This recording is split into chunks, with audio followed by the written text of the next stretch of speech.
This is my Ford F150 Lightning, and this is my Ford F150 with a little green light next to the charge port. That means that it is transferring power from my F150 Lightning through to my Ford Charge Station Pro, which also has a blinky green light on it. Blinky green lights are generally good, and that means it's transferring power to the inverter, which is behind the camera. You can't see that, it's spread all on this wall, but the TLDR is that my house is now being powered by my F150 Lightning, which, if you've watched this channel much in the last year, you'll know is quite a rare occurrence. So let's give you an update.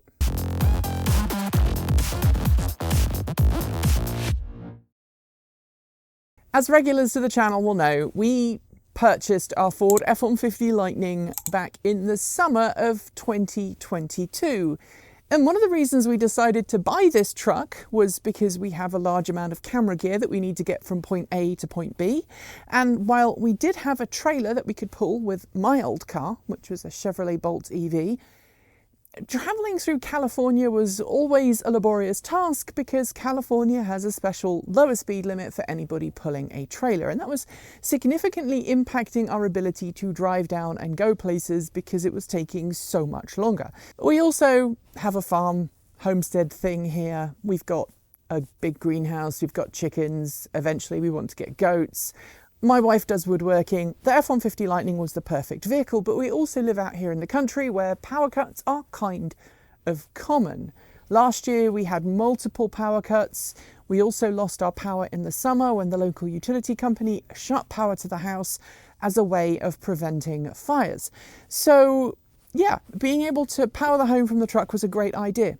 We bought the truck, we got the Ford Charge Station Pro with it, and we paid Ford, or rather Sunrun, Ford's installation partner, the full $10,000 that is required to put the home integration system on the wall of your house. For those who don't know, the Ford Charge Station Pro uses a CCS Type 1 plug to pull power out of the truck's battery pack using the DC pins and then feed it to an off-board inverter that then converts the power to the 240 volt split phase that most North American homes use. It doesn't use the CCS DC pins to charge the truck. It just charges the truck using AC power at up to 80 amps, 240 volts, so about 20 kilowatts.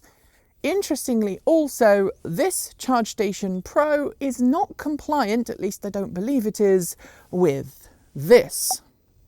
Yeah, I couldn't remember the actual standard, so it's just superimposed. Pretend I'm cleverer than I actually am and we'll all be good. So, because this standard is not included as part of the Charge Station Pro, it means that this only works with the Ford F-150 Lightning. Other vehicles that are capable of V2G or V2L, you plug it in and it will just behave like a normal charging station. And in fact, we tried plugging in a Mercedes-Benz to this recently just to charge it at a higher speed using AC, and the car said no. So, about October 2022, some electricians came and they installed this system on the side of the house.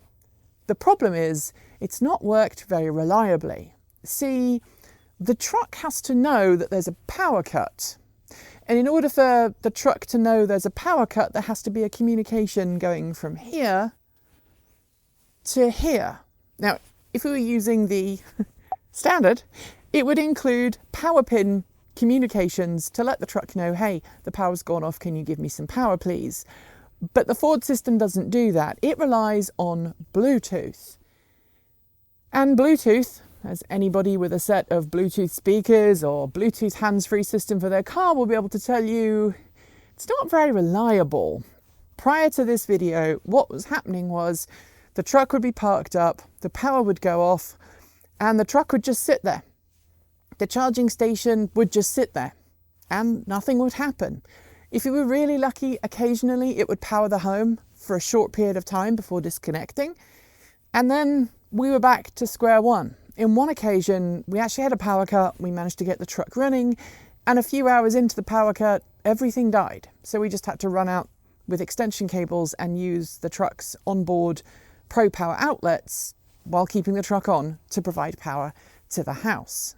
But that meant that a lot of the things that are hardwired into the house, like the wells, the septic system, and all of our heating, well, they can't run directly off the bed. And we don't have a transfer socket on the outside of the house or a manual power transfer switch.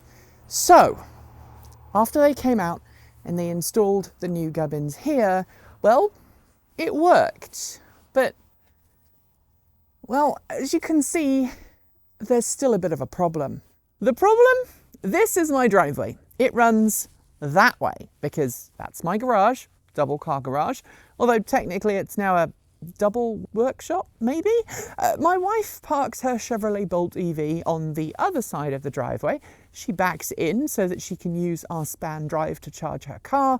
And traditionally, I have parked, well, about here, with the nose of the F150 pointing towards the garage and the charge door on that side of the truck as close as possible to the Ford Charge Station Pro. And you'd think that that would be the perfect placement for charging the truck. The shortest distance between where the cable comes off the wall and where it plugs into the truck. But if you remember, Ford's Charge Station Pro doesn't communicate over the standard protocol between the truck and the charging station. Oh, no. It uses Bluetooth. Can you guess where the Bluetooth receiver is in my truck? It's probably on the other side, right? Near to the charging inlet? Or maybe near to the driver so that they can use their smartphone to mirror things while they're driving. No, it's over here. Behind the rear seat. On this side of the truck. As far away from the charging station as it's technically possible to be while not being in the back of the bed. I don't know who decided it was a smart move to put the Bluetooth receiver on the passenger rear side of the cab when the charging station has to be all the way over there. But for whatever reason, the Bluetooth signal doesn't like travelling from there, where the truck would normally be parked, all the way to the charging station. Maybe it's because there is a building in the way. Either way, the only way of getting this to work is to park the truck as close to the chicken coop as possible that I cannot actually open the chicken coop fully. And, well, it's a bit of a pain in the butt to get it into this position. Yeah. Nevertheless, the Charge Station Pro does now indeed work. Most of the time. When we actually started filming this so I could demonstrate in real time how long it takes for the Charge Station Pro to kick in, it didn't actually work. I had to unplug it from the truck and then plug it back in and then turn the truck on, and then it did actually start powering the house to its credit, and it's been powering the truck now for a couple of hours. In fact, I have a new fancy Home Assistant widget that tells me when the house is powering the truck or when the truck is powering the house. And don't worry, if you are somebody who's into home automation, we're going to do a special for that for the holidays. I'll just talk you through everything, how I came about this particular solution and how I put it all together, because it's not as complicated as it might first seem. I've heard from lots of people who have F150 Lightnings and home integration systems, and they're all saying that they're having similar issues. It seems to be Bluetooth connectivity between that rear module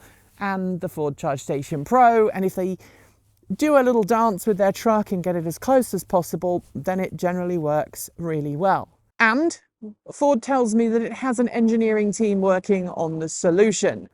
But this yet again illustrates that this product really wasn't ready for prime time. And I'm not talking about the truck. I am, of course, talking about the Ford Charge Station Pro.